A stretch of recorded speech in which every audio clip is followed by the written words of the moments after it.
Model মেঘনা আলমের বিষয়ে তদন্ত করতে গিয়ে তার হানি ট্র্যাপের চাঞ্চল্যকর তথ্য পেয়েছে গোয়েন্দারা। মেঘনা সিন্ডিকেট সৌদি আরবের বিদায়ী রাষ্ট্রদূতকে ট্র্যাপে ফেলে $5 মিলিয়ন চাঁদা দাবি করছিল বলে তদন্তে উঠে আসে। দেশ ছাড়ার আগে সৌদি রাষ্ট্রদূত অনানুষ্ঠানিকভাবে বাংলাদেশের পররাষ্ট্র মন্ত্রণালয়ে একই ধরনের অভিযোগ করে বলেছেন, মেঘনা আলম এবং তার একটি সংঘবদ্ধ চক্র তাকে হানি ট্র্যাপের ফাঁদে ফেলার চেষ্টা করেছিল। এরপরই পুলিশ তৎপর হয়ে ওঠে। মেঘনা আলমের কাজ ছিল বিভিন্ন কূটনীতিকদের সঙ্গে ঘনিষ্ঠতা গড়ে তুলে তাদের কাছ থেকে গুরুত্বপূর্ণ তথ্য সংগ্রহ করা এবং তা নির্দিষ্ট গোষ্ঠীর কাছে বেচে দেয়া। সেই সঙ্গে মোটা অঙ্কের অর্থ হাতিয়ে নেওয়াও ছিল অন্যতম উদ্দেশ্য। বিশ্লেষকদের ধারণা, তারা বিদেশি কোনো গোষ্ঠীর হয়ে কাজ করে।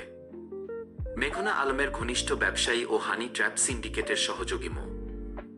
দেওয়ান সমীরকে গ্রেফতারের পর চাঁদাবাজির মামলায় 5 দিনের রিমান্ডে নিয়েছে পুলিশ।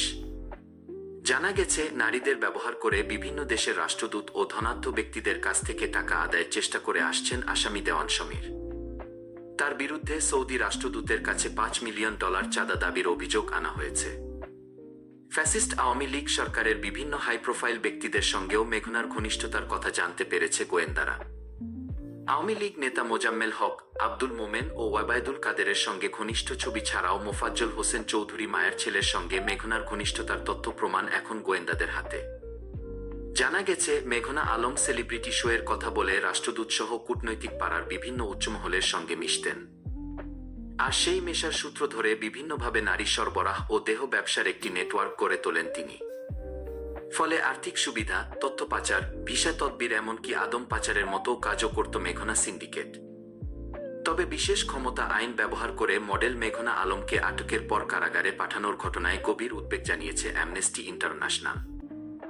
এদিকে মেঘনা আলমকে বিশেষ ক্ষমতা আইনে যে প্রক্রিয়ায় আটক করা হয়েছে তা সঠিক হয়নি বলে মন্তব্য করেছেন আইন, বিচার ও সংসদ বিষয়ক উপদেষ্টা অধ্যাপক ডা. আসিফ নজরুল। তবে মেঘনা আলমের বিরুদ্ধে কিছু সুনির্দিষ্ট অভিযোগ আছে বলে উল্লেখ করেন ডা. আসিফ নজরুল। তিনি বলেন, তার বিষয়ে পুলিশ তদন্ত করছে। এ ব্যাপারে স্বরাষ্ট্র মন্ত্রণালয় খুব শিগগির উপযুক্ত ব্যবস্থা গ্রহণ করবে। মডেল মেঘনাকে আটকের প্রক্রিয়া নিয়ে সমালোচনার মধ্যে শনিবার ডিএমপির ডিবি প্রধান রেজাউল করিম মল্লিককে দায়িত্ব থেকে সরিয়ে দেওয়া হয়। সূত্র বলছে, মডেল মেঘনা আলম ইস্যুতে প্রধান উপদেষ্টার বিশেষ সহকারী খোদাবক্স চৌধুরী নির্দেশ দেন ডিবি প্রধানকে সরিয়ে দিতে।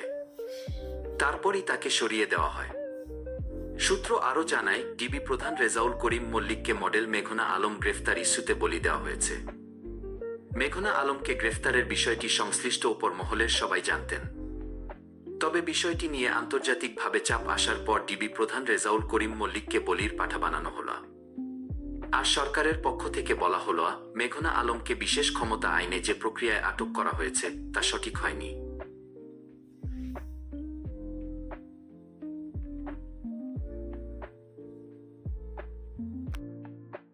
ও সংসদ বিষয়ক উপদেষ্টা অধ্যাপক ডক্টর আসিফ নজরুল। কিন্তু ওনাকে যে প্রক্রিয়ায় গ্রেফতার করা হয়েছে, স্পেশাল পাওয়ারস অ্যাক্ট, সেটা সঠিক হয় নাই।